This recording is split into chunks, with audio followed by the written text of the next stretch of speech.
Yeah. Fala, meus amigos e amigas, Siqueira Costa Júnior, e como prometi a vocês no nosso Qual Foi Aí, iríamos debater sobre tudo e sobre todos. E hoje eu tenho o prazer e a felicidade de estar aqui hoje, dividindo essa bancada, com um amigo meu de infância, um cara que, putz, são mais de 40 anos se deixar aqui na conta de amizade, de parceria. Nossa juventude a gente curtiu muito, viveu muito. E eu trago aqui meu amigo Adriano, que é psicólogo e veio falar um pouco sobre os problemas que nos afligem hoje em grande demanda, que é depressão, ansiedade e os problemas da mente humana. Adriano, seja bem-vindo, querido. Obrigado pelo convite, né? Uma honra estar aqui mais uma vez, né? A gente tá, apesar dos 40 anos de convivência, né? A gente levou um tempo aí sem se ver muito, cada um foi desenvolvendo em algum lado, mas continuamos na mesma, como se tivéssemos nos visto ontem, né? Com certeza. A vida ela toma dinâmicas, né? A gente continua lá na Cidade Baixa, mas a gente passa. Você pai recente comparado a mim. Pai recente. Eu com minha filha. Eu já sou neto. Né? Já tenho neto, você com uma filha praticamente da idade do meu neto, né? Eu fui prematuro, por assim dizer. Irmão, 48 anos de idade, 15 anos de profissão.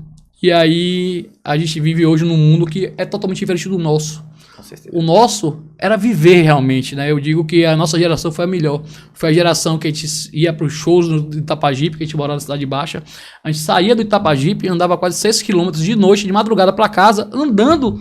E não tinha problema de violência, não tinha problema de drogas, não tinha facções.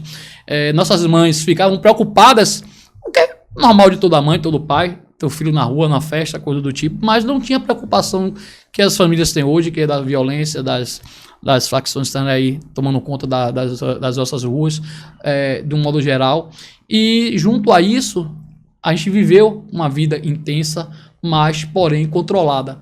As pessoas ficavam doentes da mente, sim, mas não era tanto quanto hoje, que as pessoas estão presas em um tablet, em um celular. E quando isso acontece, automaticamente a gente tem que recorrer a especialistas como vocês para poder tratar. E o convite é exatamente sobre isso, né? Sua especialidade hoje, da sua área que você atende, qual é? Eu sou especializado em sexualidade humana, mas desde sempre a área que eu atuo muito é com depressão, síndrome de pânico, fobias em geral, né? Casais, conflitos, situações de cunho sexual bem direcionado, como disfunção erétil, e toda a gama de transtorno que envolve o autoconhecimento mesmo, né? Certo. Desses 15 anos, Adriano, de experiência que você tem tratando com as pessoas, você viu um crescimento expoente das pessoas tendo essa questão da fobia, da ansiedade, ou é algo realmente que nos aflige, por assim dizer? Realmente é real esse aumento das pessoas doentes da mentalidade da cabeça, da depressivo? Realmente existe, tá tendo essa...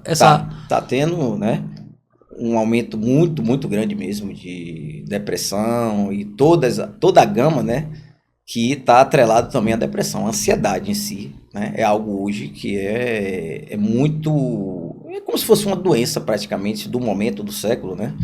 Em algumas literaturas você vê aí contemporâneos, alguns dados aí, mas realmente é crescente e a tendência é aumentar mesmo. Vamos lá. A gente trata de pessoas ansiosas. O que é pessoa ansiosa? Vulgarmente falando, legalmente falando, é uma pessoa que vai comprar um telefone e ela fica ansiosa para adquirir aquele telefone. Ou seja, é uma ansiedade, é um sentimento que nós já temos por nossa própria natureza. Sim, ponto. Sim. Mas quando a ansiedade ela passa de ser um sentimento de você adquirir algo ou receber algo do tipo, e ela passa a ser uma doença. Patológico, né? Ansiedade patológica. É dividido com a ansiedade patológica e a ansiedade que é natural. Certo. A ansiedade em si é um preparo para alguma situação adaptativa, né? Quando você está diante de alguma situação que você não sabe o que é que vai acontecer, né? O seu corpo se prepara para que você se proteja, né? Agora, existe a euforia, né? Que você pode estar ali doido para que chegue logo aquele dia, porque existem outros fatores. Se eu for entrar em detalhes aqui... Não, a gente vai passar 2 noites aqui conversando. Ou talvez dias, né? Mas, enfim, a ansiedade patológica, né? E tem a ansiedade natural do corpo. Nosso corpo, né, nós temos, no comum, o ser humano, ele tem tristezas e alegrias a todo momento. Né? Nós temos depressões e alegrias, né? Porque a depressão, na realidade, é um estado muito profundo de tristeza. né? Então, assim, você tem uma perda de um ente querido, né?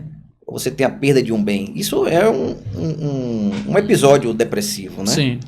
Agora, você vai em graus, né? Você tem aquele momento, uma depressão momentânea, você tem uma depressão média e você tem a depressão profunda, né? E aí vai para o quadro pior. Mas, no geral, a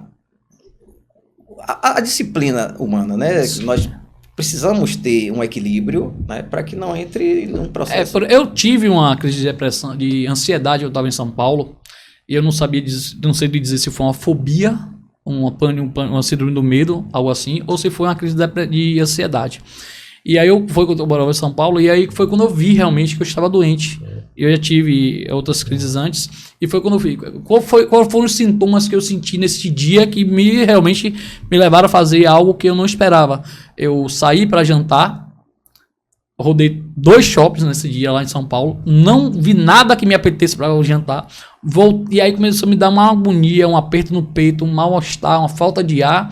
Aí eu voltei para casa, tomei um banho, entrei em casa e simplesmente peguei o carro e saí. Eu não podia dizer que tinha alguém ou algo, não tinha nada, eu não estava esperando nada, não existia nenhum episódio que me fizesse... Algum fator desencadeante. Né? Mas aí que veio esse tipo de coisa, desci para Santos, aí eu comecei a fazer, depois que eu vim para Salvador, que me tratei, eu comecei a fazer um pouco da regressão do que eu vi, do que eu vivi. Por exemplo, eu morava no Sobrado e eu acordava todos os dias com o cheiro do perfume do meu vizinho. Não era nem ponzoado com cheiro, mas aquilo ali me acordava, me despertava. Aí eu tinha em casa garrafões de água e eu tinha visto que em 2 semanas eu tinha bebido menos de 1 litro de água. Ou seja, eu já vinha num processo, né, digamos assim, de me restringir muita coisa, não estava me alimentando direito, sono quase nenhum. E aí depois que eu comecei a me tratar, comecei a ver esses sinais. E aí você falando aqui agora disso, realmente o corpo ali começa a se preparar por algo que nunca chega. Isso. No caso, você teve crise de pânico, né? E você já deu a resposta. O transtorno, a diferença do transtorno para uma ansiedade comum é que você é acometido de um sintoma sem um motivo aparente. Então, quando você tem, do nada, você está em um ônibus ou você está no shopping, você é acometido por sintomas, né? Uma sensação, dizem, uma sensação de morte, né? Palpitação, borboletas na barriga, né? Aquela sensação de inquietude. Falo minha experiência. Isso. Eu previa como se fosse acontecer um acidente comigo. Isso. E eu estava parado dentro de uma casa. Sim. Então, e não tinha nenhum fator externo ou interno que desencadeou. Então, aí sim você está com um transtorno já de pânico, né? Agora, se você sabe o motivo pelo qual, se aconteceu algo nos dias anteriores, ou se você está em um preparo para uma nova situação, já não é já é algo normal já é uma ansiedade, né? Que você tem um motivo, não é um transtorno. Sim. Não é uma crise de ansiedade. Vamos lá. Eu estou falando de mim, que eu uso, às vezes as pessoas não sabem, eu comentei que eu já tive essa experiência. É muito importante, né? Você trazer a sua sensação, porque cada cabeça é um mundo. Exatamente. Cada pessoa vai ter de uma forma peculiar, a gente traz uma linha central onde pode abranger todos, né? Então a minha eram sintomas corriqueiros de todo mundo. Isso, esse tipo de coisa. Então assim, tem algo que você pode achar comum a todos, né? Mas dentro desse comum tem uma peculiaridade do seu organismo, né? Entendi. Então a gente não pode trazer como uma receita de bolo o tratamento para qualquer um. Por isso que a psicologia, que ela é originária da filosofia, né? Por quê? Porque você não tem algo como uma matemática, né? Porque você tem suas experiências peculiares, o que você sentiu é peculiar, o seu corpo, o seu sintoma, né? Agora, trazendo essa coisa de eu não tenho nada que me pudesse aparentemente despertar, né? Pelo menos aparentemente, porque geralmente são coisas inconscientes, são coisas que a gente já vem elaborando lá de trás, né? Às vezes da infância, né? Com algumas crenças, e aí, em determinado momento, vai ver o contexto, né? O copo transborda, né? Aí transborda. Aí, vou falar assim, mas uma vez usando meu caso como experiência, porque eu posso falar, digamos assim, aquela história, né? Eu tenho lugar de fala.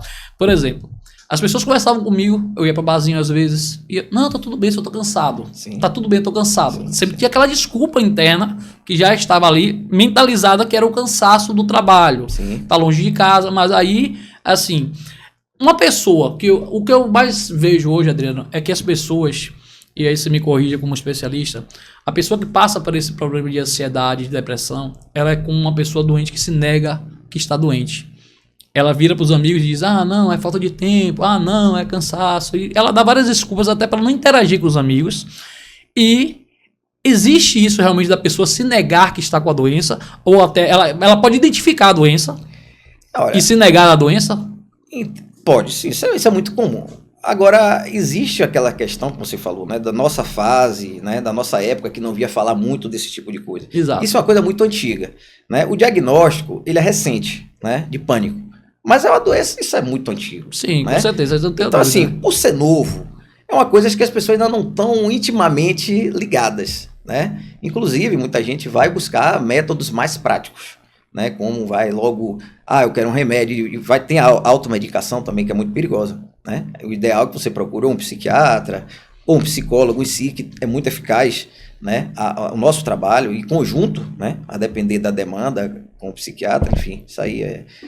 De cada um, de cada caso. Mas é preciso levar em consideração que a falta de conhecimento, né? As pessoas também não vão ligar que é um pânico. Né? Então, isso. Eu dizia sempre que era o trabalho. Às vezes não é uma negação, né? Mas é em si um desconhecimento de que realmente ela está tendo algum sintoma de algum transtorno. Né? É desconhecido de muita gente. Sim. Mas onde eu quero chegar? Por exemplo, a gente convive numa casa e temos pessoas dentro dessas casas e às vezes você tem um irmão que passa por algo do tipo. Você tem uma irmã, você tem um pai, uma mãe que entra nesse processo. Sim. E se existe você que está de fora, você que está convivendo ali, Sim. que eu acho que é importante a gente falar sobre isso, mas eu não sei se é questão de ética ou não sei. Sim.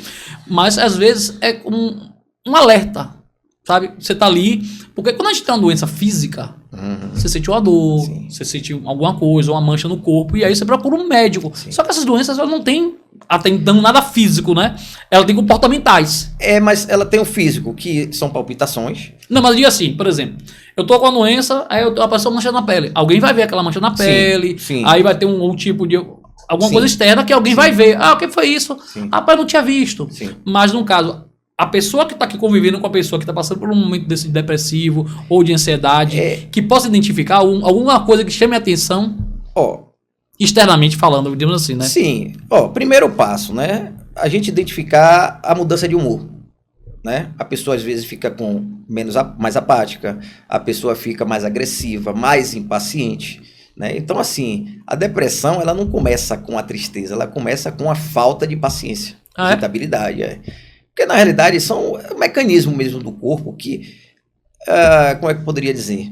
Né? Nós temos um mecanismo de ego que ele equilibra nossas emoções. Né? Então, assim, você não vai tomar certas atitudes na hora que você quer, como você quer, porque você tem uma cultura que lhe rege, e quanto mais você tem desenvolve um autocontrole, mas você vai ser uma pessoa educada, você vai ser uma pessoa que vai se comportar bem. Então, quando você está num processo desse, há uma certa exaustão mental, onde você meio que fica sem poder controlar suas emoções. Mas eu achava que a depressão começa com a tristeza, não com... Não, ela começa com... a irritabilidade. Irritabilidade. Pode ter... Existem casos e casos, mas o comum, quando você vê uma pessoa sem paciência, se recolhendo, né? Ela não está conversando muito, começa a parar de sair, assim, você vai ver uma mudança de comportamento, né? Isso para cada pessoa. Sim. Tem pessoas que gostam de ficar... Eu tô falando assim, da maneira geral, geralmente é uma mudança de humor. No geral, é importante a gente observar a mudança de humor. A mudança de humor. Se aquela pessoa tá gritante, você tá vendo que ela tá perdendo fome, perdendo energia, se cansando fácil, né? Sem paciência, gritando por tudo, né? Sem tolerância, já é um... É o que eu tô dizendo a você, né? Eu tô falando de maneira leiga, porque às vezes a gente entende que depressão é sempre tristeza. Isso. Não, ela aí já é no processo. Não é já no outro processo. Ou seja, já passou por algumas etapas e já chegou a essa fase. Da maneira leiga que eu estou lhe dizendo, sim, eu entendia que primeiro vinha a tristeza e depois vinha o resto. Depende. Pode ser. Cada caso é um caso, mas normalmente o comum é a irritabilidade em primeiro passo. Porque assim, a gente não para se perceber. Porque assim, para quem vai buscar uma terapia que não tenha um sintoma, né, uma demanda específica, o fator principal é colocar para fora as suas questões e um autoconhecimento também. Sim. Conhecer como é que você funciona diante das coisas, para você ter uma autogestão. Eu acho que isso futuramente as pessoas já vão ter mais consciência de como ela está se sentindo naquele momento, respeitar mais, sabe? Sim. Porque, como você começou aqui, né? A gente tem um padrão, nós estamos acostumados a um padrão, né? Então, assim, se eu não estou alegre e está todo mundo alegre... Alguma coisa está errada.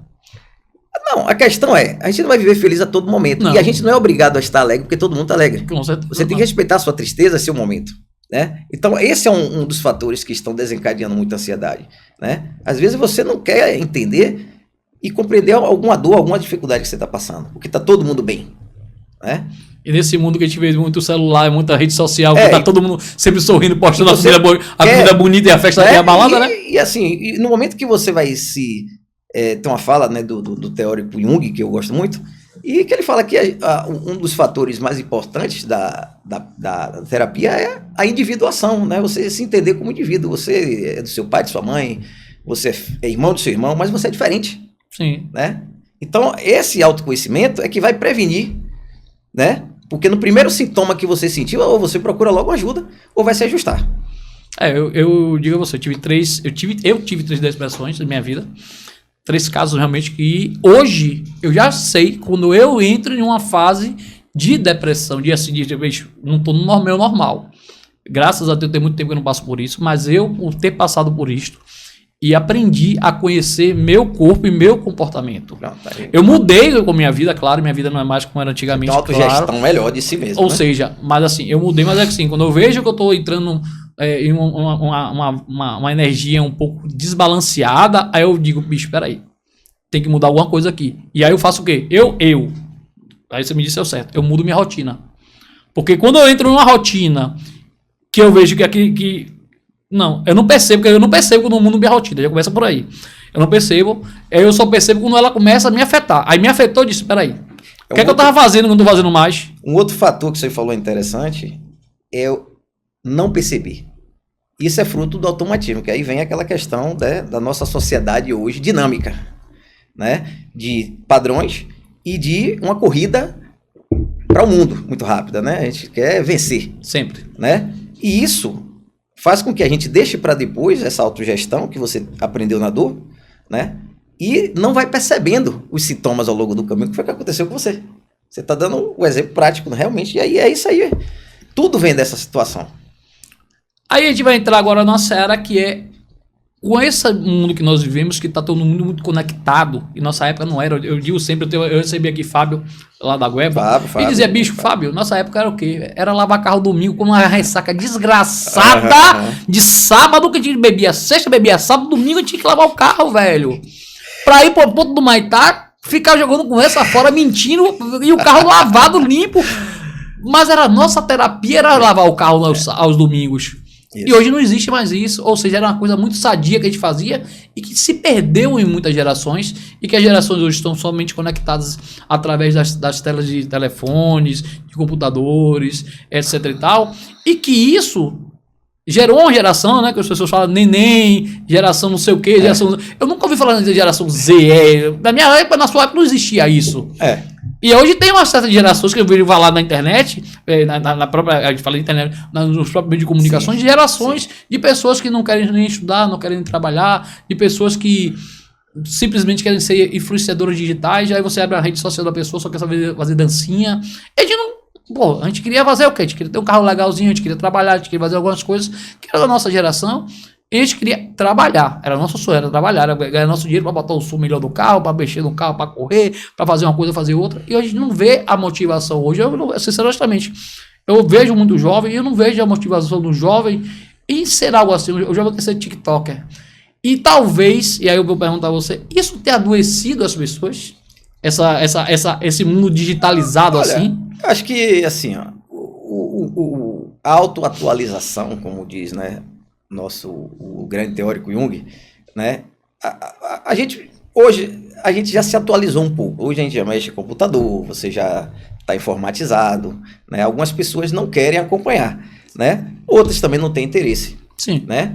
É claro que, se você tem uma boa autogestão, né, e você consegue entender que aquilo ali lhe satisfaz, né, e vai se adaptando do seu jeito, porque é como eu falei, cada organismo é um organismo. Tem pessoas que aprendem rápido, tem outras que não aprendem tão rápido, né? A questão é você querer seguir um padrão que às vezes o seu organismo não está lhe acompanhando, e aí você pode se frustrar desse caminho. Então a questão da frustração, ele é um fator muito grave, né? A gente precisa lidar com nossas frustrações. Mas eu falo assim, esse mundo digital hoje tem adoecido mais? Sim, tem o benefício e tem o malefício, né?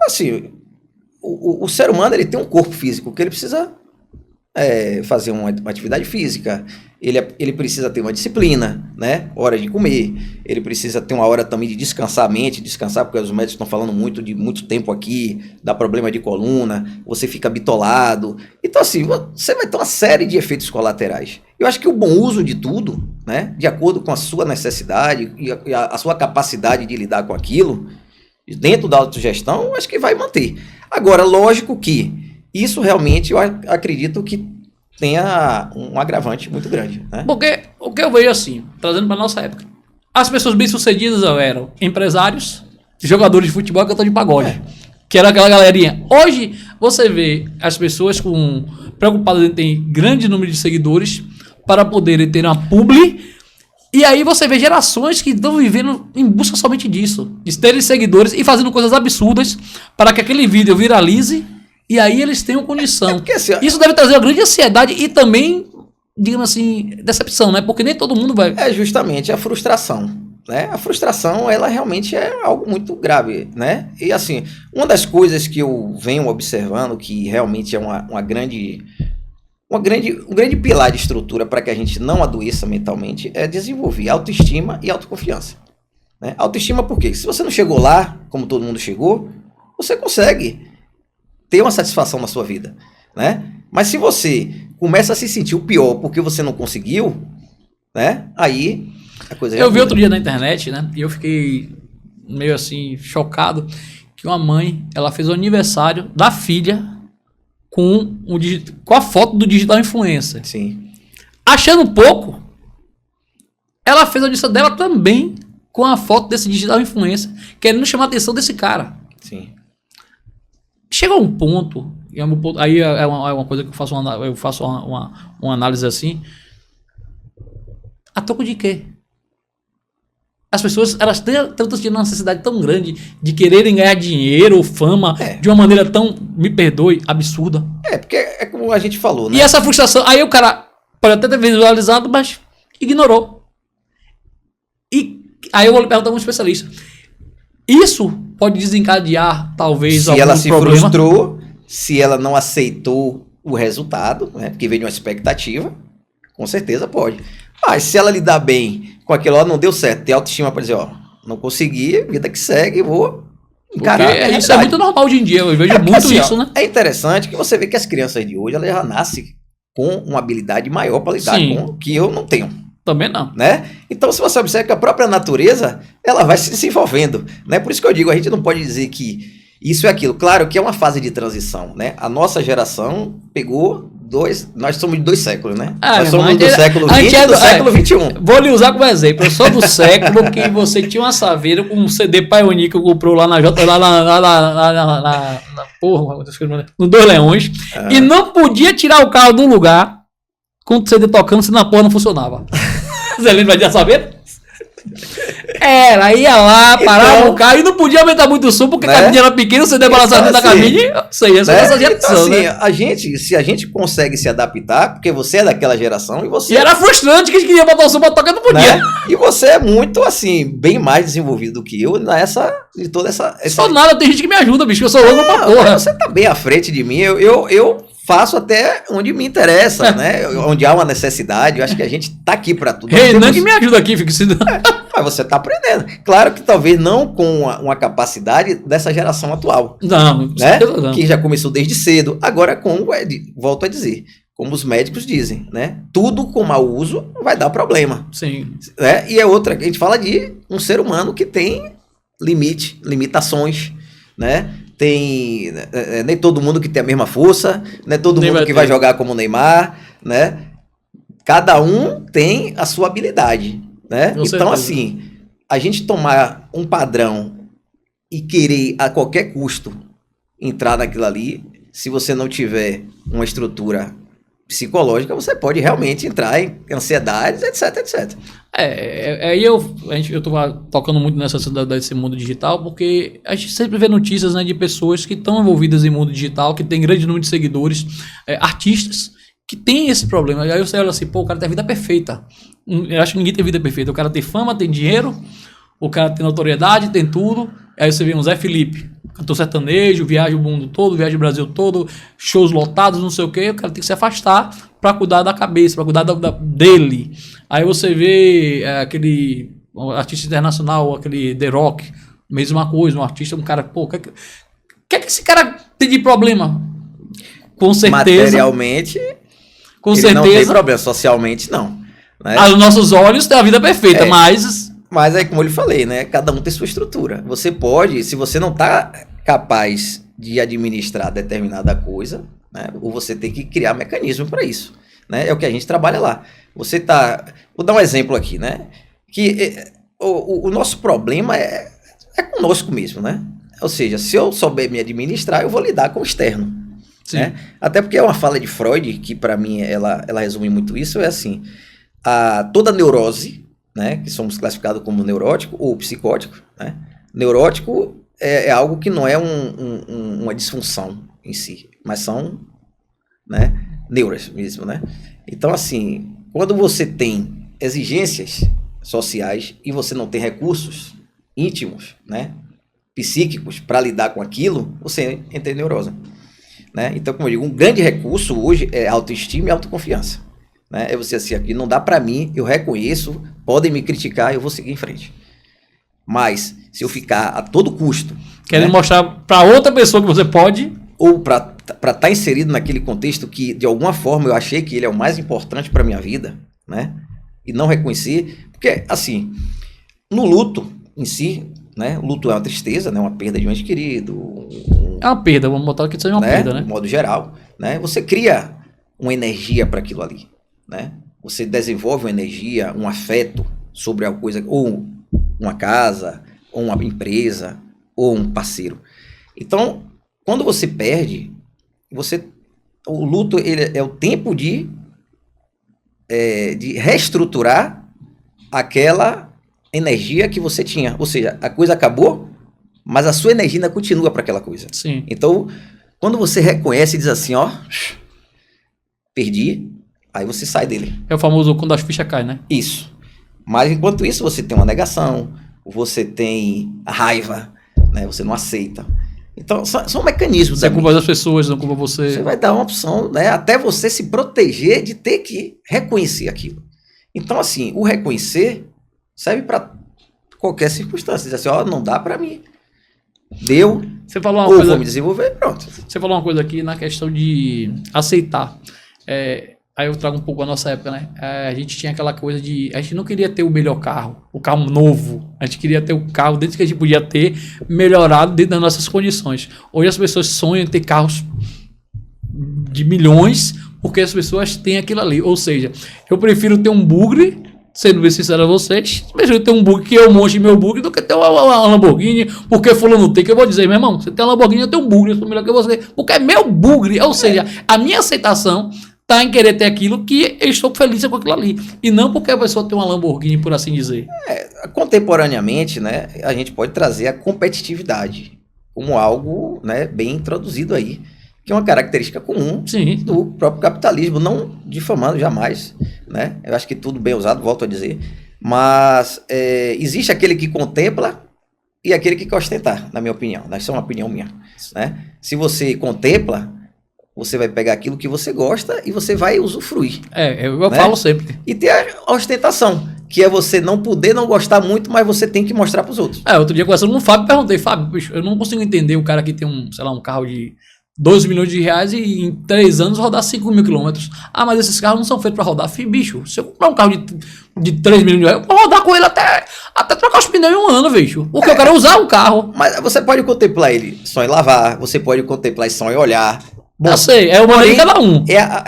O que lhe motiva é aquela coisa que você falou, né? Você acordar de ressaca e lavar o carro é uma motivação. Então, ou seja, quando a gente é motivado, a gente acha energia. O próprio corpo produz, né? Eu conheço, vamos lá, segunda-feira de manhã, né? Se for uma segunda-feira e você tiver algo que lhe dá prazer, você vai levantar da cama. Ou você vai acordar até mais cedo, se você não tiver problema de sono, etc. Vamos lá. Mas se você vai fazer algo que é imposto, você já não tem a mesma disposição. Então, assim, a motivação, ela é intrínseca, né? Então, da forma como que você olha, que você contempla, aquele valor é algo mais elaborado do que apenas estar bem na fita, né? Como é o ditado comum, né? É diferente. Você falou uma coisa aqui agora de motivação de segunda-feira. Eu aprendi, como eu passar da minha vida, né? Com as lutas diárias que a gente tem que ter, trabalhando, eu não tenho esse problema de segunda-feira, sabia? Eu encaro todos os dias como um dia normal. Se você perguntar que dia é hoje, eu vou dizer, bicho, hoje é quarta, né? Você desenvolveu isso. Hoje é quarta, por quê?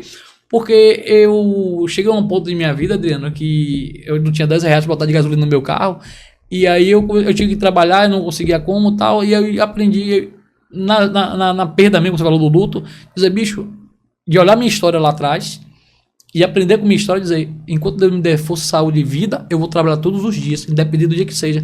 E a gente tem muito da questão da segunda-feira, né? Você falou que por que segunda-feira é tão ruim? Bicho, eu não me incomodo com segunda-feira. Pronto, você ressignificou. Outra palavra-chave... Eu não gosto do domingo. Outra palavra-chave da psicologia é a ressignificação. A gente trabalha ajudando as pessoas a ressignificar aquilo que não é bom. Porque tem coisas que você não vai se livrar. Né? Por exemplo, uma mãe, vou dar um exemplo aqui, uma mãe que tem um filho com algum problema, né? E que aquilo ali, ela vai precisar aprender a lidar com aquilo, né? Então, assim, você deu seu jeito de ressignificar a segunda-feira, né? E uma mãe dessa, ela vai precisar ter uma satisfação diferente e lidar, que eu conheço muitas que realmente lidam com qualquer problema que venha. Porque eles aprenderam por exemplo, vou dar uma visão meio leiga da coisa. Aprenderam que aquilo ali, independente do dia que ela acordar, ela vai ter que lidar com aquilo ali. Pronto. E que aquilo ali, a melhor maneira de lidar com aquilo é dizer, bicho, é minha vida. Pronto. E ainda ajuda indiretamente o filho. Sim. Porque as pessoas percebem, né? A criança, principalmente, né? Se é uma criança ou não importa, a conexão é muito forte. Então, assim, percebe quando você não está bem. Sim, claro. Né? Então, claro. Quando você mostra sempre uma motivação verdadeira, tem um efeito... Você falou uma coisa, tira uma dúvida. Hoje, você sente que existe algum tipo de pessoas, uma classe de pessoas de idade, que buscam hoje mais o trabalho que você atende, não necessariamente você, mas da sua classe, existe, eu vejo uma demanda maior de tal idade a tal idade, e vem crescendo de idade, tipo assim, pessoas de 18 a 25 anos, elas não procuram tanto a terapia, mas eu já tenho uma gama maior de pessoas de 40 a 50 anos. Existe uma elevação, uma média disso? Não sei precisar, né? Meu público hoje é de adolescente a... Vamos lá. Eu tenho pessoas até de 70 anos, né? Mas o meu público central mesmo é mais jovens, né? Pessoas jovens que eu digo assim, dos 20 aos 35 anos. Mas desses seus 15 anos de trabalho, você viu dar uma mudada nessa classe de idade? Meu público é muito eclético, diversificado. Tem pessoas lá, né? Que você nunca nunca imaginou, que você olhar pra rua, você vai dizer, esse cara não faz terapia, e ele faz, e é assíduo, sabe? E tem outros que precisam e não vão. Não tem aquela, né? É porque eu acho, aí vou voltar um pouco na nossa conversa, eu acho que é a questão de aceitar que você precisa de ajuda. É o olhar que você tem pra si mesmo, né? Tudo bem aceitar que precisa de ajuda, mas a questão mesmo é o carinho. Acho que o que cura qualquer ser humano é o auto-amor, né? Sim, isso eu não gosto da palavra amor próprio. Mas tem pessoas que têm mais carinho por si mesmo, né? E isso, quando você tem mais carinho por você, você se cuida mais, né? Você evita se expor, né, a determinadas coisas, entendeu? Você sempre está visando como você cuida do seu trabalho, né? Todo mundo cuida do seu trabalho, né? As pessoas não querem faltar ao trabalho, fazer direitinho, mas quando é na vida pessoal, é uma desorganização. Então vai dar errado. E é o que você vem dizendo, pessoas bem-sucedidas materialmente e emocionalmente muito mal-sucedidas, né? Então, quando você hoje, a depender as falas que você vem trazendo da sua experiência, que você aprendeu na dor, né? Desenvolver em você uma necessidade de autocuidado. Não, isso não tem a dúvida. Então, foi pela dor. Foi uma até conversando com o meu chefe, né, meu líder, que é o Léo Prates, eu disse a ele, bicho, ano que vem eu vou passar por uma mudança assim, não digo radical, porque não é radical que é cuidar de mim. E eu disse, não que eu não cuide, mas eu preciso cuidar mais de mim, porque eu sinto necessidade. Me perdoe aqui, eu não sou dono da razão, mas por que para o ano? Não, porque já começou esse ano. Não, já começou esse ano. Eu digo o seguinte, para o ano... Porque assim, cada dia, cara, tudo que você tem depende muito de você. Sim. Né? Se você acabar... É tipo começar a academia segunda-feira, né? Tá entendendo? Então, não, mas assim, eu digo para o ano porque assim, por exemplo, eu tenho até o ano que vem para chegar e dizer assim, bicho, cheguei onde eu queria em relação a mudanças assim, entendeu? É porque eu preciso passar por um processo. Meta é importante. É um processo, né? Entendeu?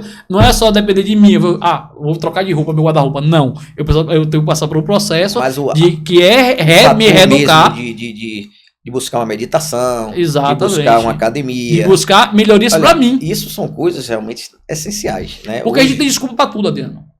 Temos desculpa para tudo. A verdade é essa. Eu digo a você. São questão de prioridade, né? A gente tem desculpa para tudo. Choveu, fez sol demais, engarrafamento, tá tendo um tornado lá na Flórida. Demos desculpa para tudo. Só não temos a capacidade de assumir que nós estamos protelando as coisas. Isso eu tô falando por mim. Sim. Então, assim, como eu disse, eu vou passar porque eu preciso da necessidade. Eu comecei isso até antes das eleições. E aí, durante as eleições, eu continuei e vou continuar, mas é uma meta minha, porque é a maneira que você falou, né? De ter a questão do. Não do amor próprio, mas o auto-amor. Então, eu acho que é importante as pessoas terem isso. Porque muito. É estimulante, é uma coisa que você se olha, muito. É uma coisa que você se revigoriza. E você consegue ter as coisas, né? Eu trabalho com casais também. E é interessante que quando... É uma fala que é até clichê. Acho que tudo que eu estou falando aqui não é novidade para ninguém, né? Mas às vezes você a gente não para elaborar e não para ter a experiência às vezes, né? Mas quem não se ama não vai conseguir ser amado, né? Não. Então, assim, sempre vai para essas linhas. A coisa às vezes não é tão complexa em diagnóstico, na parte profissional, técnica, tudo bem, mas no geral, né? Para as pessoas que até que não estão nos assistindo aí, é o primeiro passo, né? Você falou uma coisa, e eu estava aqui assimilando algumas coisas. A questão do autocuidado. O autocuidado, geralmente as pessoas só levam a parte estética. E a gente vê muita gente hoje buscando muitas clínicas de estéticas para poderem ter o rosto perfeito dentro de uma sociedade, que geralmente quem dita as regras são a sociedade, né? E aí eu vejo as mulheres botando aqueles preenchimentos labiais, aquelas coisas, deixa quieto, não preciso não falar. E isso também traz uma série de frustrações, não traz? Volto a dizer, tudo bem utilizado faz bem, né? Quando você busca uma coisa para cobrir outra, você vai pro excesso, né? O equilíbrio vai fazer você ficar bonito. Mas se você... temos anorexia, temos a vigorexia, temos ortorexia, tem outras e outras que são patologias ligadas a um desequilíbrio, um transtorno mesmo, né? Então, assim, a pessoa que tem uma anorexia, ela se vê gorda, ela já está magra, né? O vigoréxico, ele se vê magro e já está muito forte, né? E tem essa ortorexia, que é excesso de cuidado com a alimentação, de tudo muito sadio, vai gerar um outro. Então, assim... Todos são processos patológicos. Nada melhor do que tudo bem balanceado. Tudo que está no mundo é bem utilizado, faz bem. Né? Independente da escolha, independente da opção. Né? Se você usar direitinho, como eu falei, dentro dos parâmetros, você se incluindo ali, beleza. Tem um cara chamado Matheus Costa, que é um digital influencer, que eu gosto muito dele. E é o tipo do cara que ele quer paradigma de muita coisa. É o cara que anda de sandália havaiana, tá? Se veste mal muitas vezes. E ele disse, bicho, esse sou eu. E é um cara que começou na rede social, produzindo vídeo dentro da casa dele, no Copacabana, com o pai e com a mãe. E ele não abre mão dessa essência. E é por isso que eu sigo ele até hoje e eu gosto disso. Matheus Costa é um cara que ele é a família, ele tá feliz com aquilo. Comprou o apartamento de cima, reformou não sei o quê, mas a vida dele é na casa dos pais, em que o chão é de taco, os guarda-roupas são embutidos, aquela coisa bem antiga e rústica, mas aquilo é que ele faz bem pra ele. Por mais que a casa dele seja em cima, seja todo high-tech, mas ele vai ali. Aí você falou na questão de as pessoas que ditam padrão de beleza, TikTok, sei lá, tá dentro de bolhas, né? Que isso, pra mim, olha, com a vinda desse tipo de advento que é isso aqui, cresceu muito. E você falou, criaram pra mim, aí você vai me dizer aqui, se criaram novos tipos de pessoas que desenvolvem a doença por causa das redes sociais. Eu poderia dizer que é uma dinâmica, né? Não é a rede social, talvez o mau uso, a forma a forma como você encara aquilo ali, né? Eu acho que, como você diz, você acabou de dizer, eu sou esse, pronto, você reconhece como você é, você gosta de um conteúdo, né? Sabe até onde você pode ir, é ter bom senso, acho que tudo é bom senso, né? Você tem aqui seu podcast, então graças às pessoas que visualizam isso, tá estimulando o seu trabalho. Agora, quem se viciou por isso é culpa sua? Não, isso com certeza. Né? Quem parou tudo? Não é as redes sociais, é como eu vou ter minha disciplina, ó, hora de rede social, hora de meditar, hora de ler um livro. Descansar, de olhar pro teto de casa. Né? Tem gente que aguenta mais, tem outros que aguentam menos, né? A gente precisa ver, tá ardendo minhas vistas, porque eu não paro, não, isso tá demais. Não, tá ardendo, peraí, calma, eu tenho que ser mais forte do que isso aqui, porque tá me fazendo mal. Então, essa é a dinâmica da coisa. Eu vejo as coisas assim, eu acompanho muita gente, né, e tá na política e tal, e aí eu falo com as pessoas, bicho, quando eu montei esse podcast, a intenção é exatamente não ficar em bolha, não ficar falando sobre política o tempo todo, não ter muito político aqui, que eu tenho muitos amigos que são políticos, com mandato sem mandato, é exatamente trazer pessoas como você, pessoas como o Fábio, como outros que eu vou trazer aqui, donos de restaurantes, donos de mercados, pra gente falar da vida como ela é, fora das redes sociais. Né? Da vida como ela é, como eu disse a você, bicho, aqui é um bate-papo. Aqui é um aqui não tem especialista de um lado de cá. Aqui tem uma pessoa como você, como qualquer outro, que é curioso. E aí a gente vai desenvolvendo um papo, às vezes pode até cair num loop de repetir o assunto, mas é porque aqui é um lugar que eu não estou preocupado, sendo bem sincero, eu não estou preocupado em bater 100 mil seguidores. Sendo bem sincero, aqui é um lugar que eu quero conversar com as pessoas e que talvez quem assista aqui no nosso podcast diga, pô, velho, eu vi um podcast que o cara falou alguma coisa que me chamou a atenção. Porque o linguajar que a gente vai usar seja um linguajar da pessoa da rua, de casa. Claro.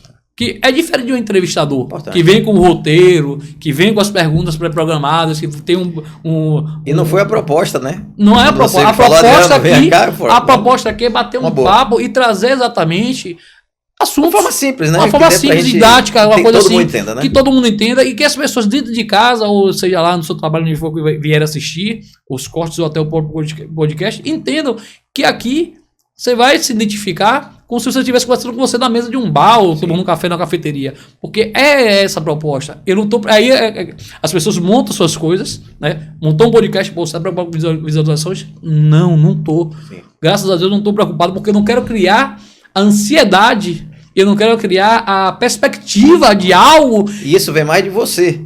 Não. Né?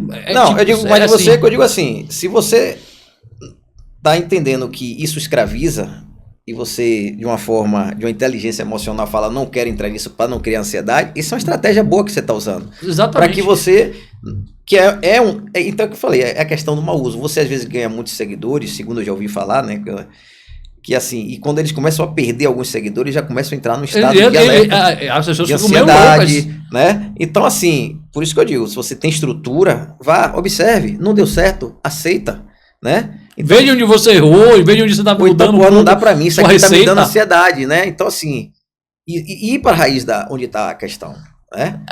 Assim, eu comecei, eu sei que estou iniciando, mas sendo bem sincero a vocês, meus seguidores aqui, eu não estou preocupado em ter 100 milhões de visualizações, 100 mil seguidores, não estou preocupado. Eu não estou preocupado em ter uma placa do YouTube. Se um dia eu tiver uma placa do YouTube de 100 mil seguidores, de visualizações, pô, eu vou estar feliz pra caramba, porque eu sei que eu alcancei as pessoas que eu queria alcançar. E não que eu alcancei pessoas porque eu estava numa meta de alcançar. Não, eu sei que eu alcancei pessoas porque se identificaram com o produto, com o projeto. Mas meu projeto aqui não é, sendo bem sincero a vocês, com um coração muito aliviado, não é fazer algo para ser um produto de prateleira. É ter um bate-papo. Se tiver 5 visualizações, agradeço pra caramba. Se tiver uma, agradeço. Mas eu tô tranquilo, porque exatamente eu não quero criar a expectativa, a ansiedade de estar preocupado. Pô, mas está dando pouca visualização. Isso aqui não é um produto de prateleira. Isso aqui é um produto para as pessoas chegarem e dizer, tô sem fazer nada. Vou ver aqui, chegou esse podcast, eu vou dar uma olhada aqui. É isso aqui que eu quero que seja de um dia a dia, é isso aqui que eu tô disposto a fazer. E as pessoas que vierem aqui, elas estão bem cientes que aqui é um bate-papo. Tô trazendo aqui, se Deus quiser, a Amanda, que é a dona do Hiper Ideal, que é filha de João Roberto, um grande amigo meu. Um abraço para o meu ex-prefeito João Roberto, meu deputado João Roberto, que está lá agora empreendendo em terras portuguesas. Estou trazendo o dono do Assal Marinho, que é um restaurante que tem alguns shoppings. Trouxe o cara da Eva Park, que estava aqui falando sobre lavagem de carro. Trouxe Fábio. Vou trazer um pessoal que trabalha lá, ali no Imbuí, que trabalha com comida árabe. Ou seja, aqui é um lugar para a gente bater um papo realmente. Deno, quero lhe agradecer, irmão, de coração. Você saiu de casa, veio para aqui, atravessou Salvador para aqui, tá aqui em Lauro de Freitas, nos nossos estúdios aqui, batendo um papo com a gente, passando um pouco dessa informação, né, dessa realidade que a gente vive hoje, dando algumas dicas. Claro que cada ser humano é único, cada ser humano vai ter um desenvolvimento ou não de uma ansiedade ou algo do tipo, mas pelo menos a pessoa perceber alguns sintomas assim que chama a atenção, que é assim uma luzinha de alerta, que analise, porque infelizmente a gente perde pessoas, porque às vezes acha que é normal, é o trabalho, é o dia a dia, é o estresse. É importante procurar sempre um especialista, né, um psiquiatra, um psicólogo, e observar os sintomas. A família em si, realmente, como você citou de uma forma muito importante mesmo, né, a observação da família. A família, na realidade, é um local que precisa ter uma cooperação mesmo, né, um ajudando o outro, entendeu? Então, assim, percebeu uma mudança de comportamento, né? Não precisa também coagir a pessoa porque vai ser pior, é saber como lidar com aquilo de uma forma tranquila, né? Porque ainda tem muito preconceito. Sim. Né? Das pessoas é besteira, é frescura. Eu sou maluco para psicólogo, eu sou doido, né? Uma é besteira, é besteira, essa coisa de gente de fazer, não sei o quê. E eu não sou maluco. E eu não sou maluco, eu não preciso que eu sou maluco. Isso é o principal, né? Não então, preciso, assim, eu mesmo me autoterapeutizo. Não, isso... Sim, cada um, é como eu digo, não condeno ninguém, porém, a coisa é... Se não fosse necessário, não teria o especialista como você, né? Realmente a demanda está ficando bastante alta mesmo, né? Eu não trago com satisfação, embora seja meu trabalho, né? É igual a dona de funerária comemorar altas das vendas, né? Não dá para comemorar algo do tipo, né? Dessa aí. Mas está realmente aumentando muito, muito, muito, muito. Mas aí, meu irmão, quero deixar aqui as suas considerações finais. Se a câmera está aberta para você, quiser falar alguma coisa especial, quiser deixar algum recado aí para seus amigos, seus seguidores, seus pacientes aí que queiram assistir depois.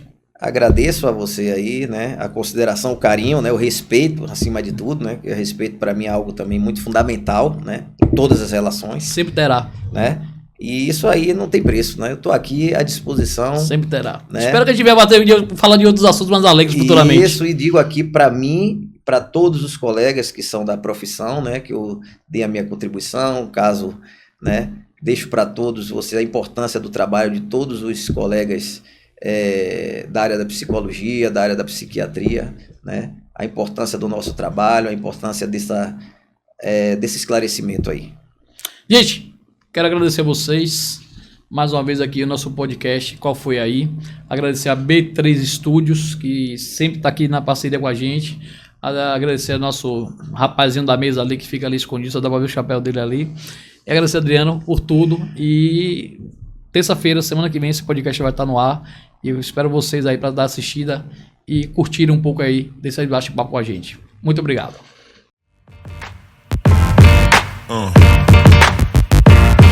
Yeah.